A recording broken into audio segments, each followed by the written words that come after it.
When kindness met humiliation, it was a Saturday afternoon when Alexandra Grant walked into a luxury mall in Los Angeles, holding a simple canvas tote and wearing paint-stained jeans. She wasn't there to impress anyone. She had just come from her art studio, lost in thought, her fingers still smelling faintly of turpentine and oil.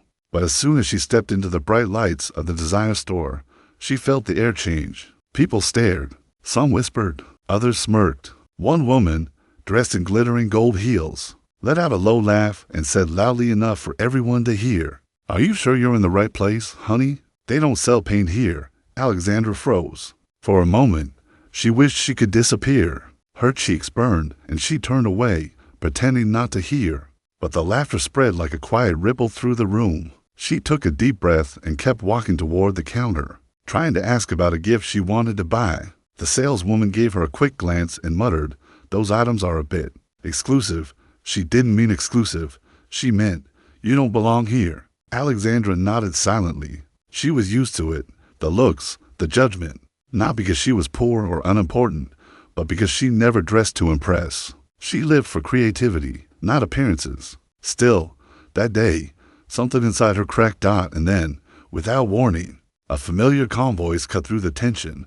"I think she belongs anywhere she wants." The voice said. Everyone turned. It was Keanu Reeves, wearing a black shirt, jeans, and his quiet confidence. He had walked in unnoticed, but now, all eyes were on him. "She has more class than anyone in this room," he added softly, walking toward Alexandra. "If kindness isn't an accessory you sell here, maybe you should start." The room went silent. Even the saleswoman froze, realizing who he was. But Keanu didn't look at her. His eyes were on Alexandra, gentle, reassuring, protective. Alexandra tried to smile. "Keanu, it's fine." "Really?" she whispered, embarrassed by the attention. He shook his head slightly. "No, it's not," he said quietly. "Not when people forget that worth isn't something you wear." The manager rushed out, suddenly all smiles and apologies. "Mr. Reeves, Miss Grant, we're so sorry. This is all a misunderstanding." Keanu interrupted. "No, it's not a misunderstanding. It's a reflection." His words hung in the air like truth no one wanted to face. And then, with his usual calm, he took Alexandra's hand and said, "Come on, let's go somewhere better, somewhere human." They walked out together, leaving behind the store's fake smiles and whispering crowd. Outside, the afternoon light hit her face, and she let out a shaky laugh. "You didn't have to do that," she said. "I didn't do it for them," he replied. "I did it because sometimes silence becomes acceptance. And I can't stay silent when someone I care about is disrespected." For a moment, she said nothing. Her eyes softened. "You always see the best in people," she murmured. Keanu smiled faintly. "That's because I've seen the worst too." They kept walking, side by side, through the golden sunlight. But what Alexandra didn't know was that the moment had been recorded by a bystander's phone. Within hours, the video of Keanu defending her would go viral, turning a quiet act of kindness into a global conversation. And as the internet lit up with praise, rumors, and endless opinions, neither of them realized how this simple moment at the mall would test not just their patience, but their bond. For behind the scenes, someone who envied Alexandra's peace was already planning to use this viral fame against her. Someone who wanted to humiliate her even more, not for how she dressed, but for whom she loved. And soon, the storm that began with laughter in a store would grow into something neither of them expected. When the world turned cruelty the next morning, Alexandra's phone wouldn't stop buzzing. Messages, calls, notifications, they kept flooding in like a storm she couldn't escape. Someone had uploaded the video of Keanu standing up for her at the mall, and within hours, it had reached millions of views. People praised him for being a gentleman, for defending dignity, for standing against judgment. But mixed in between the praise were comments she couldn't ignore. "Why is she dressed like that? She doesn't deserve him. She looks like his mother, not his girlfriend. He could be with anyone. Why her?" Each word stung deeper than the one before. Alexandra had faced criticism before, for her art, her looks, her age. But this was different. This was public, merciless, endless. When Keanu arrived at her studio that afternoon, she was sitting in front of a blank canvas, tears staining her fingers. He walked in quietly, placing a cup of coffee beside her. "I brought peace in a cup," he said softly. She didn't look up. "The world doesn't want peace," she whispered. They want someone to tear apart. Keanu sighed and pulled up a chair beside her. You can't read them, Alexandra. I wasn't going to, she said, her voice breaking. But I did. And now I can't unsee the words. They don't just mock me. They mock you for loving me. He stayed silent for a long time, his eyes tracing the half-finished painting leaning against the wall. It was a portrait of light breaking through a dark window.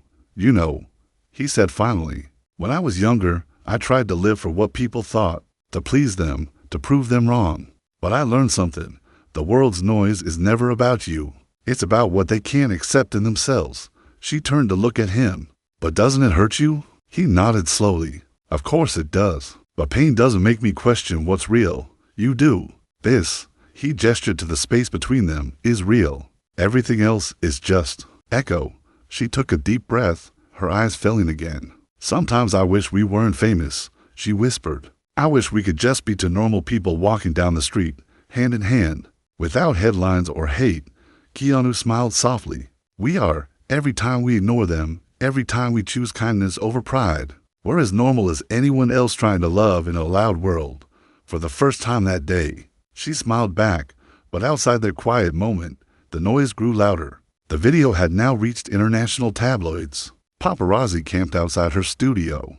Talk shows debated her look, and one particular gossip channel twisted the story completely, claiming Alexandra had orchestrated the scene for attention. It was cruel. It was false. And it worked. Brands began to distance themselves. Invitations disappeared. One of her upcoming art exhibitions was suddenly postponed indefinitely. Keanu wanted to hold a press conference to clear everything, but Alexandra stopped him. If we keep defending ourselves, she said, we'll never stop fighting ghosts. I want to protect my peace, not chase lies. He admired her strength, but saw the exhaustion in her eyes then. One evening, as they were leaving a quiet restaurant, a group of strangers began shouting cruel words from across the street. Keanu stepped forward, calm but firm. Enough, he said, his voice steady as stone. If you spend half the energy on kindness that you do on hate, you change the world. But someone threw a cup of coffee at Alexandra before he could react. It splashed across her coat.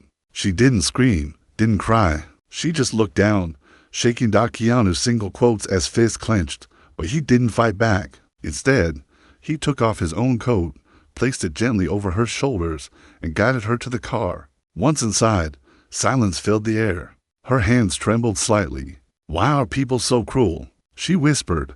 Because love threatens them, he said quietly. It reminds them of what they've lost.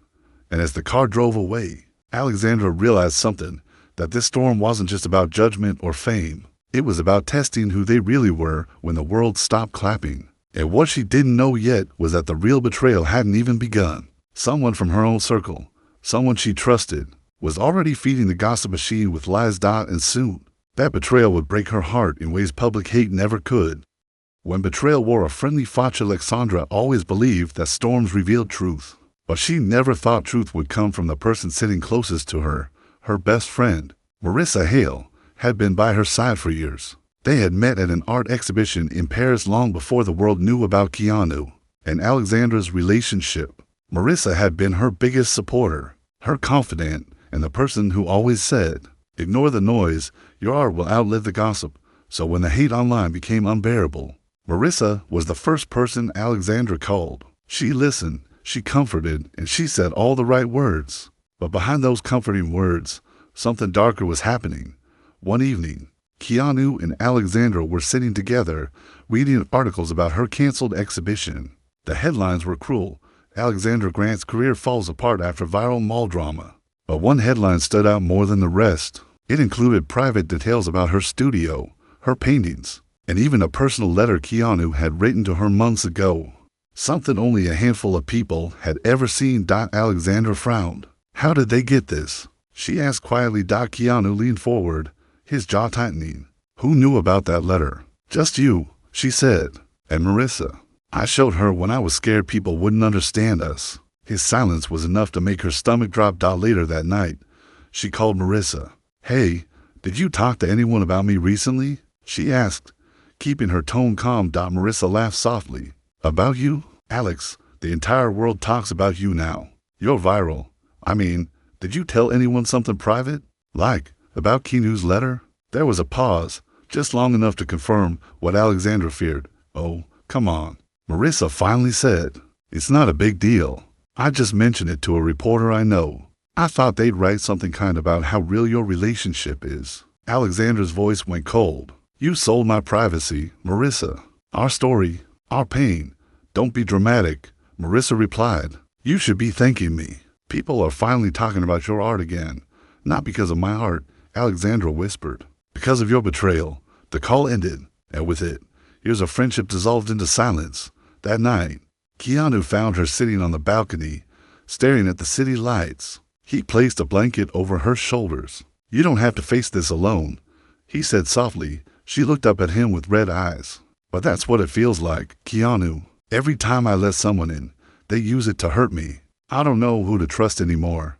He sat beside her. "Trust isn't about never getting hurt," he said gently. "It's about believing that someone's heart will hold you, even when the world doesn't." She smiled faintly. "And what if the world keeps trying to break us? Then we remind them that love isn't made of glass," he said. "It's made of fire." The next morning, Keanu decided to take her away from Los Angeles for a while. They packed light, just a few clothes, sketchbooks, and his old motorcycle. They rode north, escaping the city noise, heading toward the calm of the mountains. For the first time in weeks, Alexandra felt the wind again. She closed her eyes behind the helmet, leaning against his back as the road curved through pine forests. It was freedom, real, quiet, fragile.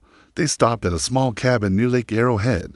The air smelled like pine and rain. No reporters, no flashing cameras. Just them. Over the next few days, Alexandra painted again. Her strokes were slower, gentler. She painted Keanu once, sitting near the fire, his face half-lit, half-shadowed, looking out the window.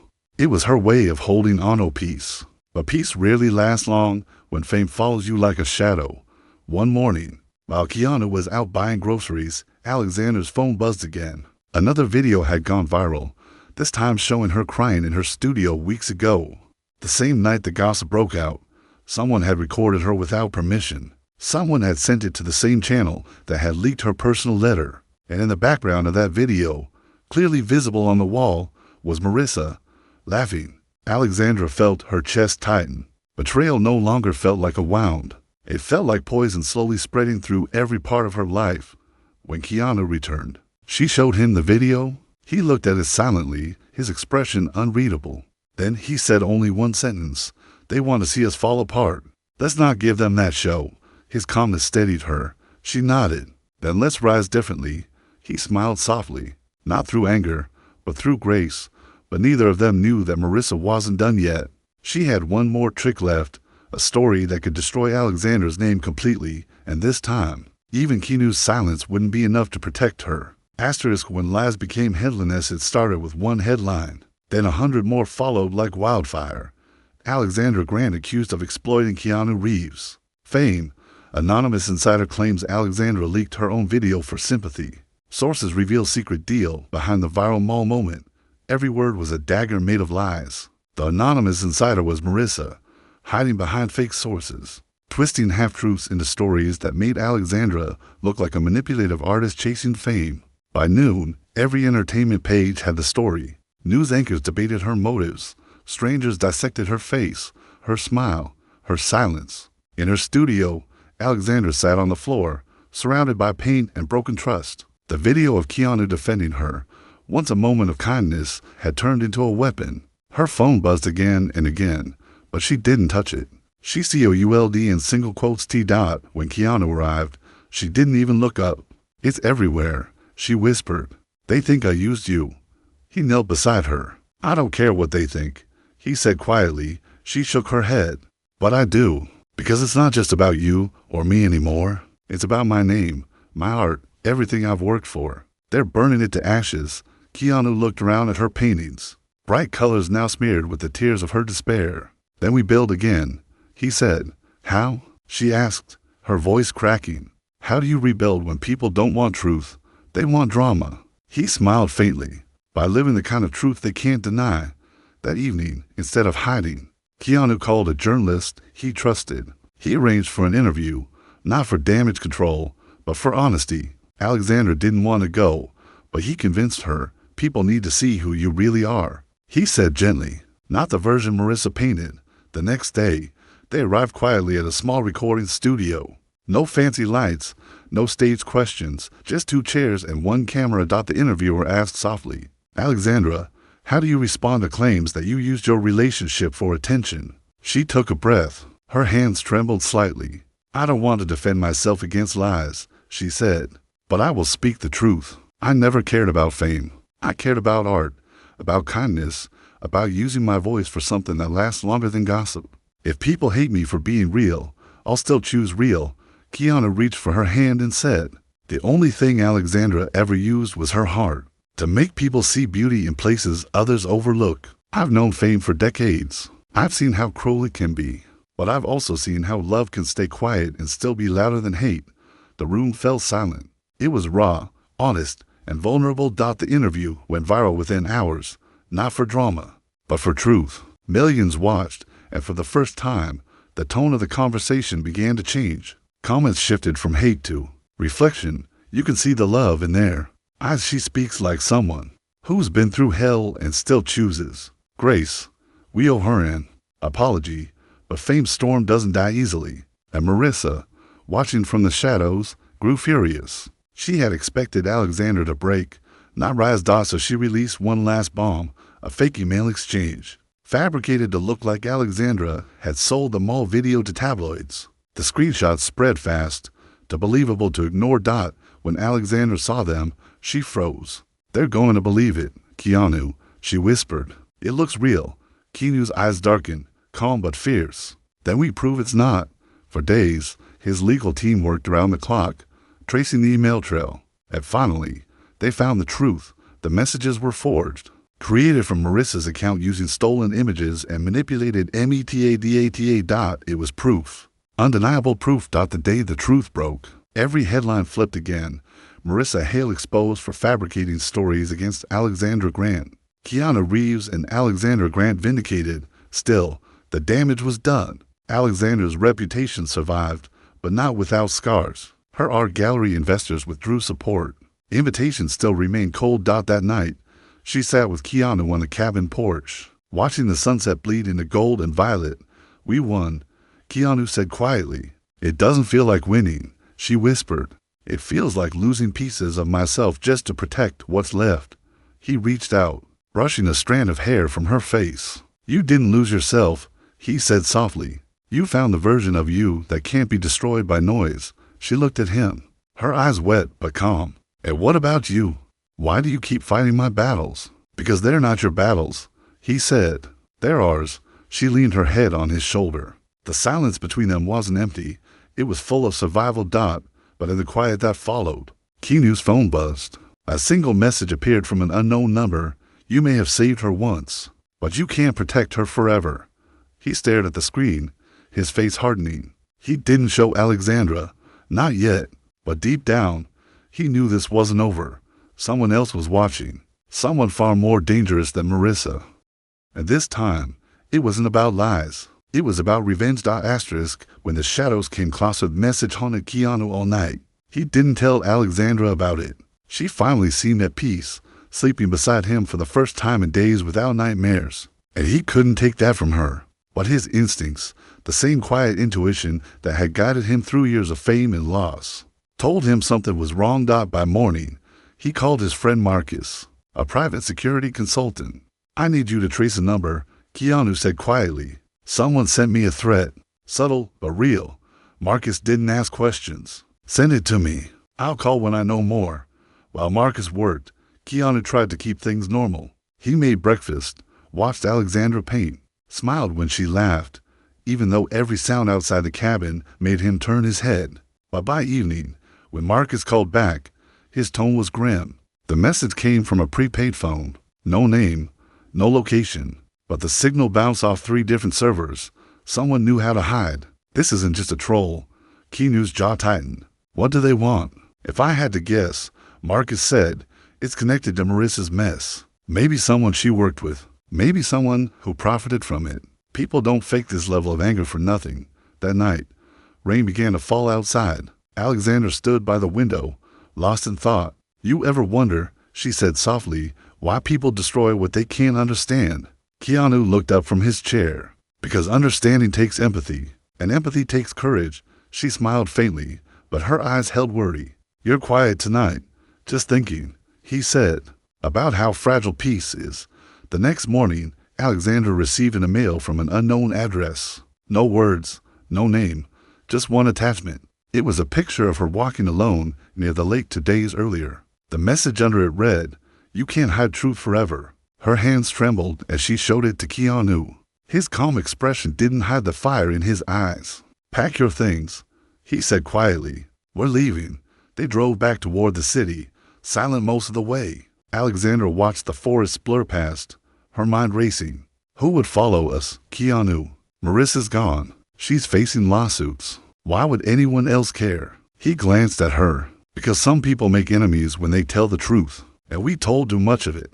When they arrived back in Los Angeles, the streets felt different, colder, sharper. The media frenzy had faded, but whispers remained. Their faces still appeared on screens, their stories still twisted by strangers. Alexandra tried to focus on her art, but something inside her shifted. The fear of being watched had replaced the joy of creation. Every creak in her studio made her look up. Every car that slowed outside made her heart jump. Keanu noticed. "You're painting darker colors now," he said gently one evening. "Darkness feels honest." She replied. He walked over and placed his hand on hers. "Then paint the light too," he said softly. "Don't let them take that."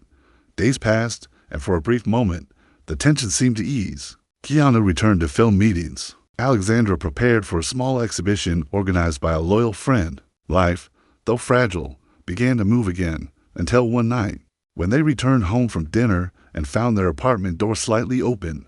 Keanu's instincts took over. He motioned for Alexandra to stay behind and stepped inside first. The lights were off, but something felt wrong. His eyes scanned the room.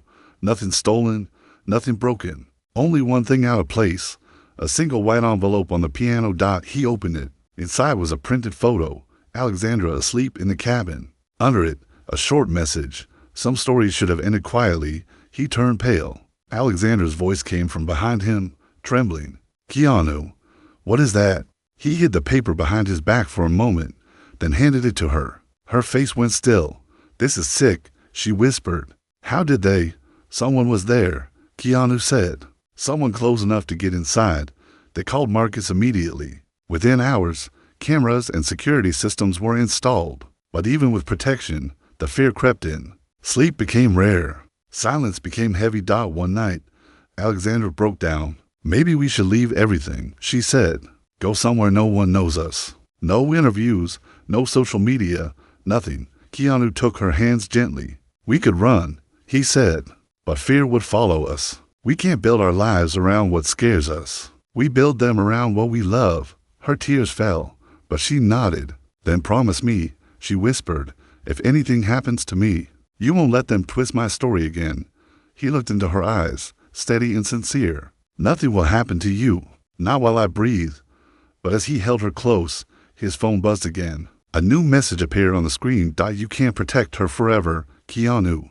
Tomorrow, the world will see the truth." The next morning, that promise would be tested in a way that would break headlines, hearts, and everything they thought they knew about loyalty, love, and survival. When love silenced the storm, sun never rose peacefully that morning. Clouds hung low over Los Angeles, and Keanu felt something inside him tighten. The message still glowed on his phone. "You can't protect her forever. Tomorrow, the world will see the truth." He didn't know what truth the sender meant, but his gut told him it was a lie twisted to look real, just like every other attack they had faced. He moved quietly through the apartment, checking locks, glancing at cameras, making sure Alexandra was safe. She was still asleep, her breathing soft and steady, unaware of the storm waiting outside their walls. By 8 a.m., Marcus called. "I've traced the message," he said. "But you're not going to like this." Keanu's grip tightened around the phone. "Who is it?" It came from someone working inside a media company, a journalist who used to work with Marissa. "He's planning to release something big today. Claims he has proof that Alexandra manipulated KeanuReeves for fame." Keanu exhaled slowly, the calm before a storm. "We both know it's fake." "What's his name?" "Dylan Hale," Marcus said. "Marissa's brother." The pieces clicked together. Revenge, personal, strategic, cruel. Marissa might have fallen, but her brother wanted to finish what she started. That afternoon, the article went live. It was filled with edited clips, fake voice recordings, and twisted timelines that made Alexandra look like a master manipulator. Within an hour, it was everywhere, on news feeds, social media, even television. Alexandra stood frozen in front of the screen, her eyes filled with disbelief. How can people believe this? She whispered. They saw us together. They saw how real it was. Keanu walked over and switched off the TV. Truth doesn't always trend, he said softly. But it lasts longer than lies. She turned to him, trembling. What do we do now? He took her hands. We don't fight back with anger. We fight back with truth, our way. By evening, they called a small press meeting. No glamour, no drama, just a quiet room with a handful of trusted journalists. Alexandra sat beside Keanu, her hands folded tightly in her lap, when the questions began. She spoke first. You can twist my words, she said gently. You can steal my privacy, but you cannot erase what's real. I never used Keanu's name for fame. If I wanted fame, I would have sold my soul years ago. What I want is peace, and art that outlives hate. Then she looked at Keanu. He took a deep breath, his eyes steady and kind. I've known Alexandra long enough to understand what real love looks like. It's not perfect. It doesn't always smile for cameras, but it stands when everything else falls. His voice softened, almost breaking. I've lost too many people in my life to stay silent when someone good is being destroyed. So if you're here to see a scandal, you're wasting your time. If you're here to see love, you're looking right at it. The room went silent. Even the harshest reporters couldn't deny the sincerity between them. The footage spread fast, not because it was dramatic, but because it was pure. Millions watched it, not as fans, but as witnesses of something rare, grace under cruelty. Within days, the truth unfolded. Marcus's investigation exposed Dylan Hale's manipulation, forged evidence, fake recordings, and paid accounts spreading hate. He was arrested for defamation and cyber harassment. The story turned again, this time in Alexandra's favor. People who once mocked her now apologized. Galleries reopened their doors. Her art exhibition, once canceled, returned. Bigger than before.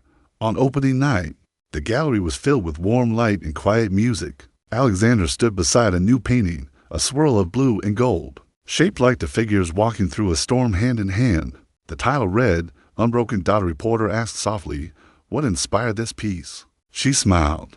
A man who taught me that silence can be stronger than hate. Across the room, Keanu watched her with pride, the kind of pride that came from love, not ownership. He walked up to her quietly and said, you turned pain into art again. You turned anger into peace. She replied. They stood together, surrounded by applause, not for fame, but for resilience. As the night ended, they stepped outside into the cool breeze. The city lights reflected in Alexandra's eyes like stars. You think they'll ever stop judging? She asked. Keanu smiled faintly. Maybe not, but we'll stop caring. And that's enough. She reached for his hand. So what now? Now, he said softly, we live, simply, quietly, the way love was always meant to be. She leaned her head against his shoulder as the world kept spinning, louder than ever. But somehow, far away. And though they had walked through humiliation, betrayal, and danger, they had emerged untouched where it mattered most, in heart, in soul, in truth. Because in the end, love didn't just survive the storm, it became the calm after it.